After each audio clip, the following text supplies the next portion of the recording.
आज आपण राष्ट्रवादी चिंतन शिबिरासाठी एकत्र आलेलो आहोत आणि हे चिंतन शिबिर केवळ पुढच्या स्थानिक स्वराज्य संस्थांच्या निवडणुकीपुरतं नाहीये, तर पुढच्या पिढीसाठी आहे।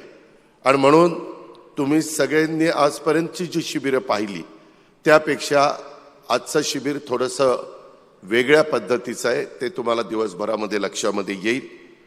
आणि आज फक्त भाषण करून आपल्याला दिवसभराचा वेळ घालवायचा नाहीये, तर आज आपण जे आता ग्रुप केले जातील त्याच्यामध्ये प्रामाणिकपणे चर्चा, काही तुमच्या मनामध्ये देखील धाडसी कल्पना असू शकतात।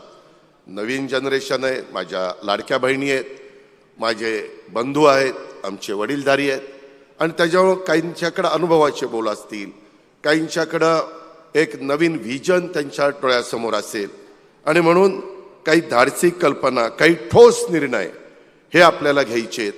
आपल्या इथली चांद्यापासून बांद्यापर्यंत भौगोलिक परिस्थिती वेगवेगळी आहे। विदर्भातले काही प्रश्न वेगळे आहेत, मराठवाड्यातले वेगळे आहेत, पश्चिम महाराष्ट्रातले वेगळे आहेत, कोकण वेगळा आहे, आपला मुंबई ठाणे पालघर तो परिसर वेगळा आहे। असे सगळ्या वेगवेगळा आपला जो भाग आहे त्याच्यामधले देखील काही ठोस निर्णय आपल्याला घ्यायचे आहेत। आणि आज संध्याकाळपर्यंत आपण सर्वजण मिळून जो आराखडा ठरवणार आहोत त्यालाच आपण नागपूर डिक्लेरेशन म्हणून अभिमानानं मांडणार आहोत। महाराष्ट्रवादी रे